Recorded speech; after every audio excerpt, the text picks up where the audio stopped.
my favorite parts coming in after a workout is cleaning up all the plates, setting up for the next routine.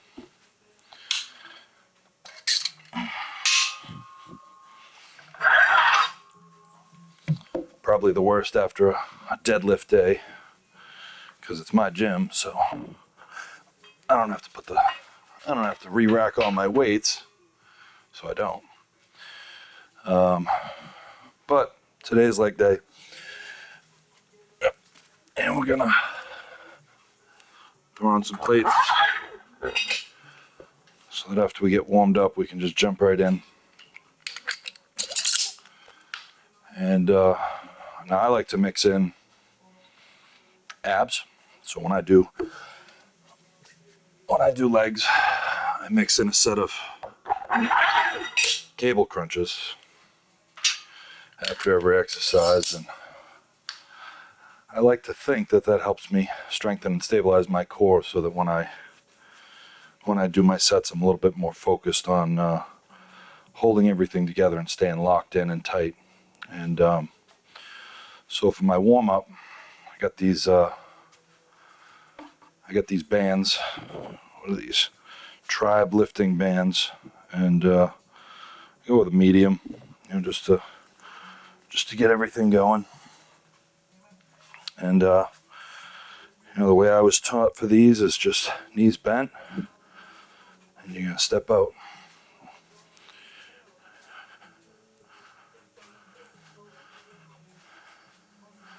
Trying to stretch out, get those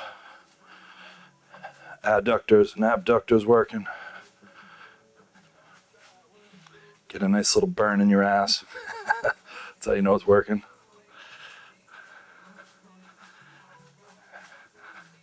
That's it. I do one set of those. I'm not super focused on that part, but another big stretch for me.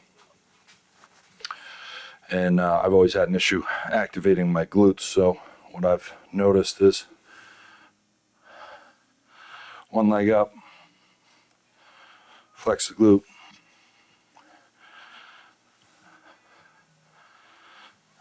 and these can be done, more than one at a time, each side. But again, I think the hold at the top, and if you do these, you'll feel it as well. Get a nice squeeze at the end. And really all you're trying to do is get the blood flowing, work some things out. Like I said, I'm gonna do some cable crunches first. I try to get 10, 15. Doing the core exercises for me,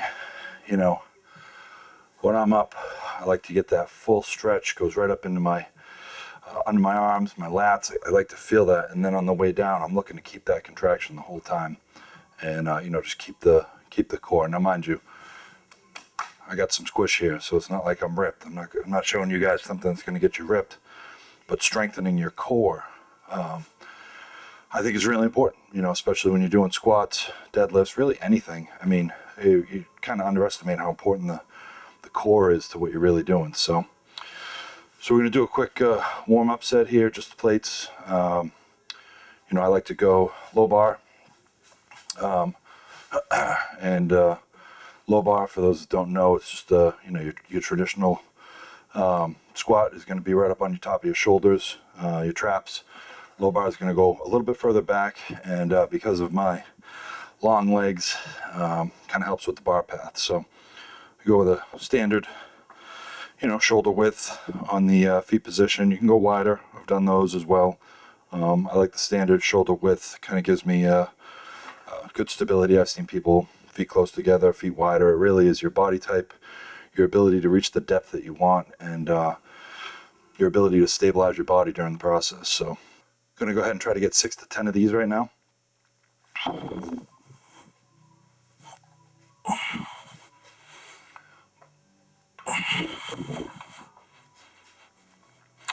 Shoulder width.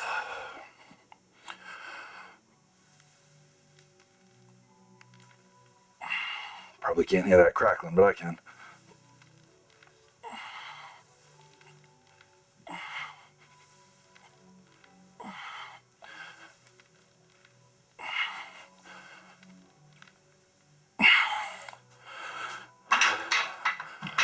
again, just a warm-up set. Try to get all the blood flowing. I felt that quad heavy. I did a quad dominant workout last week, so I'm probably going to stick with that again this week. I do my a lot of my glutes and hammies when I do back. But we're going to go ahead and throw some weight on this in a minute. And I'm probably going to pop the bands on as well. I've talked about that in a recent video, but the bands really helped me for that top end lockout. Or not lockout, but that top end push, which is where I get hung up on the heavier weights. So I remember probably a few years ago when I brought my kids to the gym. I started working out when I was younger, about 18, 19 years old. And, as my kids grew up, and I want to say like 13, 14 years old, we started taking them to the gym. And I let myself get extremely out of shape for a few years. I think I was almost 300 pounds. I mean, had a big old gut, moobs, if you will. And my legs were the one thing I never really focused on almost my entire lifting career up until about a few years ago. And one rule you can see, I got no bar pad here, and you can use one if you want. I don't want you to feel shamed on this one, but I was at the local gym with my kids, and the bar pad that they had, usually comes a little Velcro. Put it over. Some of them don't have that, but this one did, and the Velcro was broken. And I remember I was doing like maybe just the plate on the Smith machine. I was struggling to move any weight, and I went up to the front desk and I asked the guy for if they had a better bar pad, and the look he gave me, I don't think anyone's ever even used that bar pad, and so when I asked him that question, he was like, "Are you serious?" So it's just a funny thing. Like when we go to the gym, we all think that we're going to be able to lift like everybody else, and it takes time for your traps to get used to holding 200, 300, 400 pounds on your back, or doing front squats and not ending up with bruises across your chest, and getting the right form and having it sit on the right place on your body. But just don't be embarrassed to ask for the supports and assistance that comes at the gym. Don't feel obligated to follow the macho gym bro idea of not using a bar pad or not using gloves or whatever it is that you need to use at the gym. And I think probably the most important message is just simply that you're there to work out. It doesn't matter what anyone else thinks. I mean, wear appropriate clothes. But aside from that, use whatever safety equipment you feel is going to help you do your best. So you'll see I don't use a bar pad here.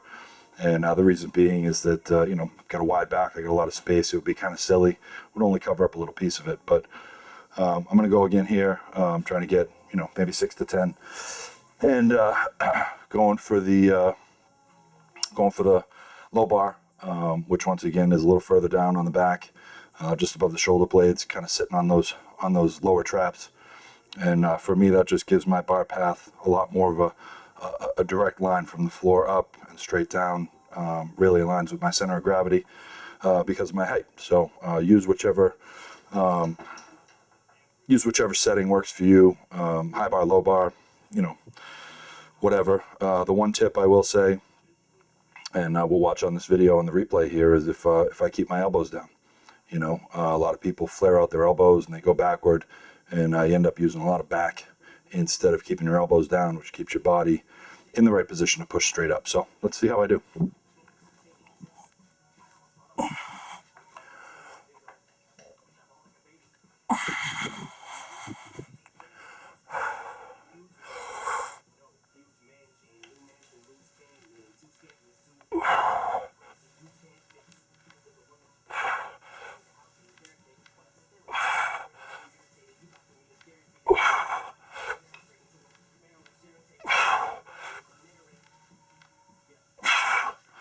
I think I did a good job. Elbows down, and then after I get over the 225, I'm going to throw a belt on. Helps me brace my core a lot better as the weight gets heavier. So, but just remember, don't be afraid to use the stuff. Belts, gloves, straps. shoulder pads for the squat bar, whatever you need, man. Getting up to the 315. Now this was a milestone for me. Now both my kids work out, and they're big, they're strong, and we were on the race to 315, and I got stuck at 225 to 275 for God knows how long. Month, I think, doing pause squats, doing just so much work, so focused on 315. And I remember my first shaky 315. It was crazy. I lived there for a while. I would rep out to 275 for 5, and then get my 315 for 1, and I'd go home, and it was all ego driven. You know what I mean? It was all about going home feeling strong, going home feeling like I could compete. I could compete. Like I was justified being there. I was one of the cool guys, or one of the bigger guys. And I will say this: I mean, it felt good because there were like, other people in the gym, people that had watched me struggle, that would cheer me on, and a couple fist bumps, a couple high fives, whatever it might be afterward. And then after that, it's another grind, right? And so obviously I set 315. That was my first grind, and it took me, from when I focused on, it took me a solid year, And then obviously after that, 405, and the journey to 405 was different. And so I'm gonna hit my 315 here, and 3 to 5. Just gonna try to get a good deep squat, and let me get my belt on here. Good deep squat, and for me, I'm gonna focus on the explosive push up, right? Once again, up at the top. I'm not using bands today. Changed my mind. I'm just gonna kind of stick with the straight weight. See where we go with that. But the belt, I know a lot of people think it's for your back. It's really not. It's not a back brace. It's a belt. It's supposed to give you something to push against. When you're pushing up, you're supposed to be pushing out your stomach and bracing your core. It's going to help keep everything right in the middle nice and tight during the squat. Prevents a lot of the slippage on your way up. So again, when you get down to the bottom, or even on the way down, I like to push out, and then you don't want to breathe up on the way out. So on the way up. So let's go ahead and take these fucking wheels for a ride, right?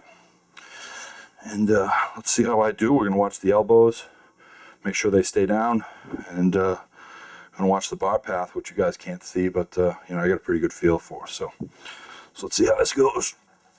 Again, low bar, which is good for me. Get wide, lock it in. Okay, there we go.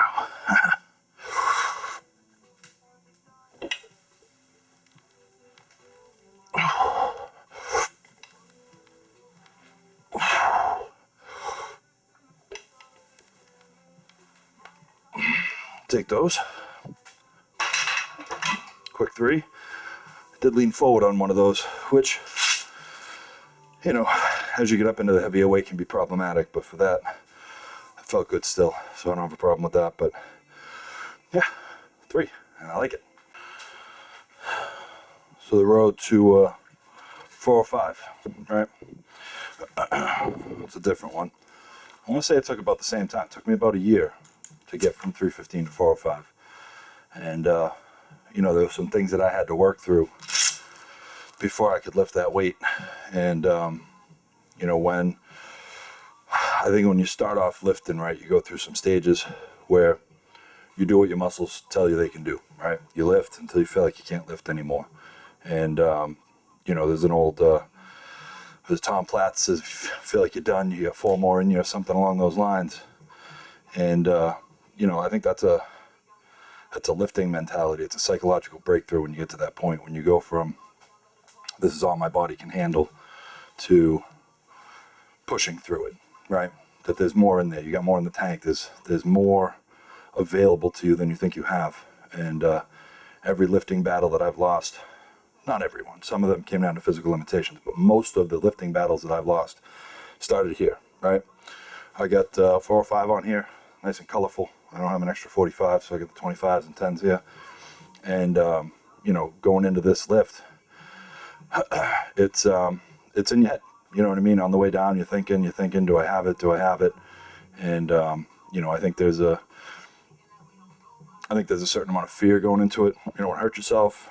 You know, always got your spotter arms available, or a spotter.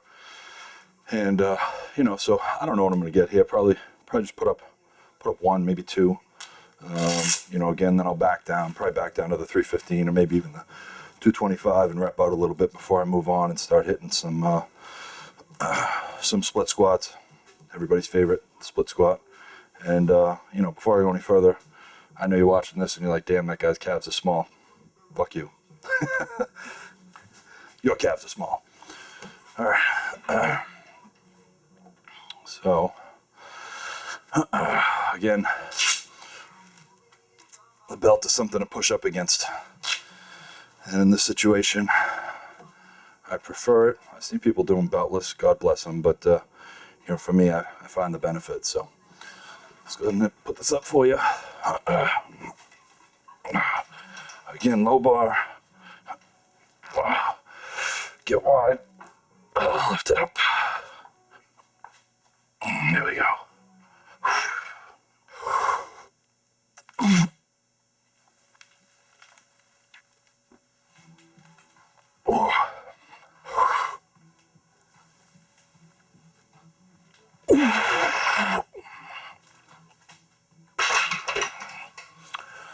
Smooth. I think I kept the elbows down.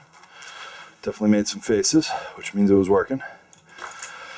And you know, first time I hit 4 or 5, I had about it was around COVID, right before we got back into the gyms, right around that time.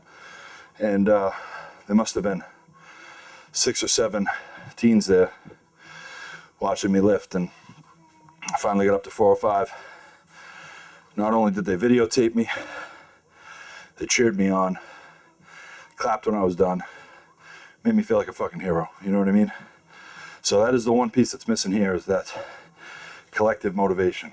But you gotta find that within yourself, because there's not always gonna be a group of people to cheer you on. And some days, nobody's gonna give a fuck how much you lifted. If you hit a PR, if you deadlifted more than anyone else, definitely doesn't bring the girls running. Is the squat the perfect analogy for life?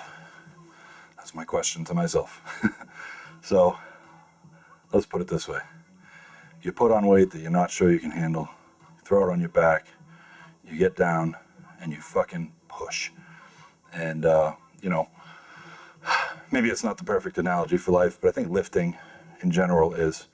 I mean, when I first got sober, it seemed insurmountable. I looked at people who had been sober for years, people that had been in recovery way longer than I had, and what I saw is something that seemed so unattainable, right? Like if you're watching a workout video, you might be looking at, you know, you're watching videos of dudes with their shirts off, flexing muscles you've never seen in your own body, and, you know, you see those aesthetics, and yeah, it drives you, but can you actually get that? You know, that was always what was going on in my head, and I felt the same way about recovery. I felt the same way about, you know, living a normal life, feeling normal, not wanting drugs, not chasing drugs, not living that lifestyle. And I think there were a lot of people out there that kind of modeled that for me and showed me that it could be done, which was good, you know.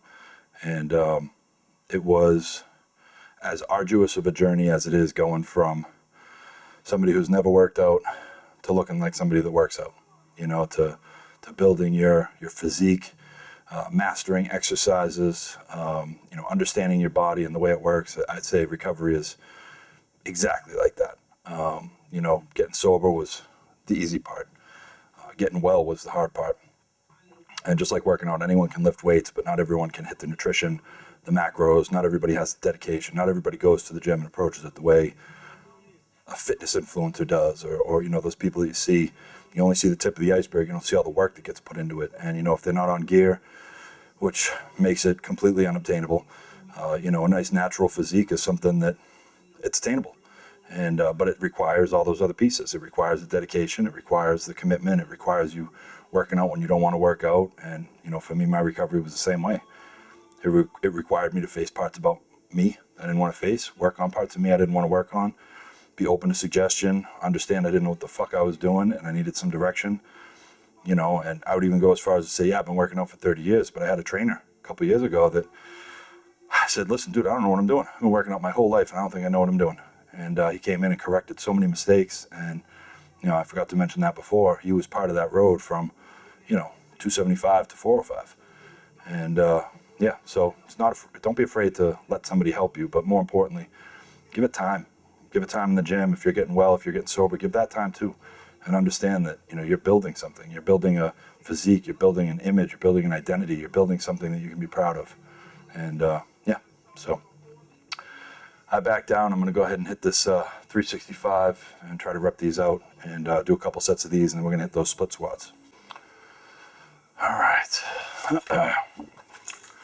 Here we go.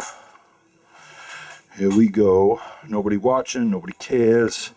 I could tell everybody about my PRs and nobody cares. My kids do. My kids care, I think. At least they give me thumbs up when I text them videos. But it's a cool thing about this is that these are small wins that happen between you and you. And they don't matter to anybody else. I could post my PRs. You might go, ooh, look at that. Maybe I could lift that. You may look at it and go, that guy doesn't know what the fuck he's doing. His form is off. He's terrible. But I'm only doing these because I'm down here every day. I got stuff that I like to talk about. I'm in recovery. I work in the recovery field. And, you know, I'm going to use this as a platform to talk about both because a lot of people that I know struggle with anxiety, depression, substance use, mental health issues. And that's what drives them to the gym. Maybe it's a breakup, a heartache, whatever it is. But we're all here and we're all doing this because something fucked us up inside. And so I figure if I can use this platform and get a message across and, you know, do both at the same time, we all win, right? Everybody learns a little bit. I get stronger. Maybe you get stronger. Can't lose with that. So I'm going to do a little back down set here. See what comes of it. I got no rep range in mind. I'm just going to go and do what I can do. So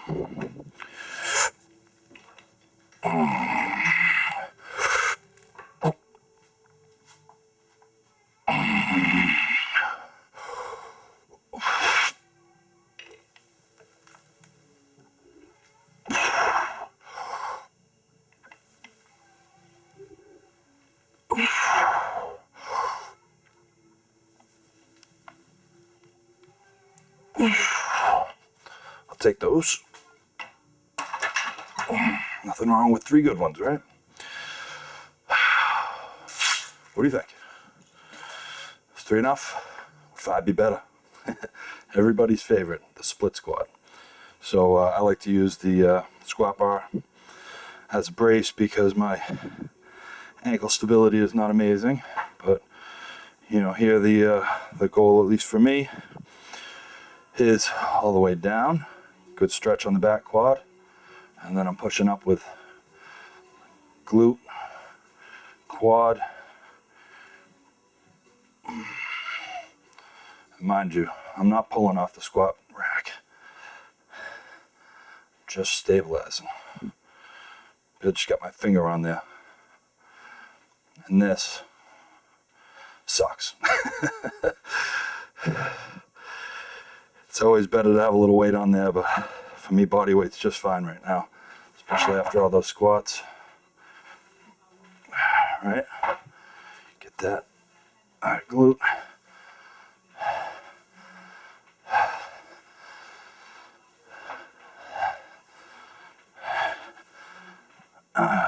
Nice 10 on each leg, and then just to wrap everything up, we're gonna do some sissy squats using the bar as leverage. I just assume watching a workout video, you actually want to watch the muscles. So got a bar here to brace, not to pull off of, leaning in all the way back.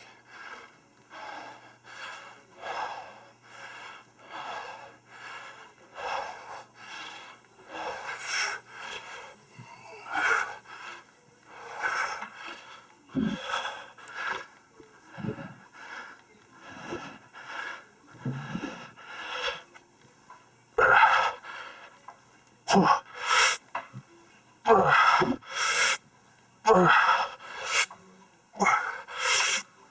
fuck.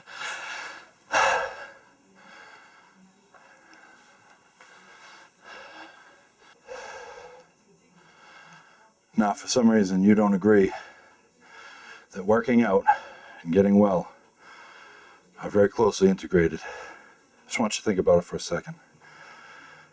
If you've been to the gym and you've been lifting, how many times have you talked yourself out of a lift? How many times have you gone in not wanting to do it and then coming out and being glad you did? How many times have you gone in and even though it hurt, and even though you felt like you were done, you did a little more, and you felt good about it, and you grew as a person, your muscles grew, you got stronger, you felt more confident. That's what happens in recovery. Every time you get a chance to say no, every time you successfully participate at a party, a wedding, a funeral, birthday party, whatever it's going to be, and you go, and you say, no, I don't want to be not even a non-alcoholic one. No, I don't want to go do a line in the bathroom. No, I don't want to smoke a little weed out behind the house. Every time you say no, you're a little bit closer to being the person you want to be. You're a little bit stronger, a little bit more capable. You're growing as a person. And I can't stress how closely those two things are related. So, it's a mindset, guys. Not that that's all it is. There's plenty of work that needs to be done, but it is a mindset. It's perspective. Do I want the result? Do I have somebody that I know that's in recovery who has a life that I want? Am I willing to do what they did to get there? Am I willing to dedicate myself? Am I willing to commit to it and push through the tough times and fight for the version of me that I want? Are you? You can answer me in the comments. Here we go. Another set of nightmare squats. I always start with my left foot. I don't know why. I feel like it's my weaker side, so I always start there. I don't know if that's a good thing or a bad thing.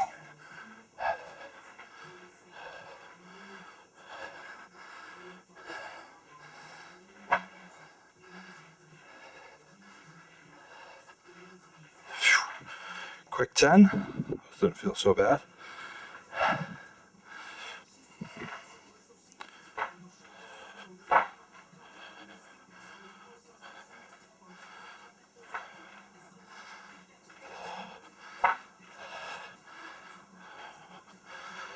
Another easy 10. Huh.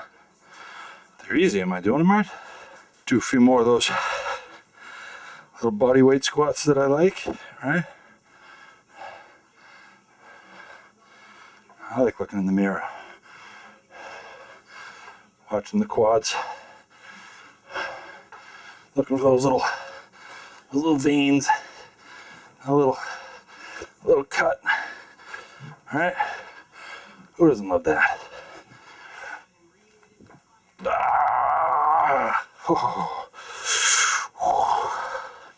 Oh, there they are. I see the veins. That means it's working. Fuck yeah.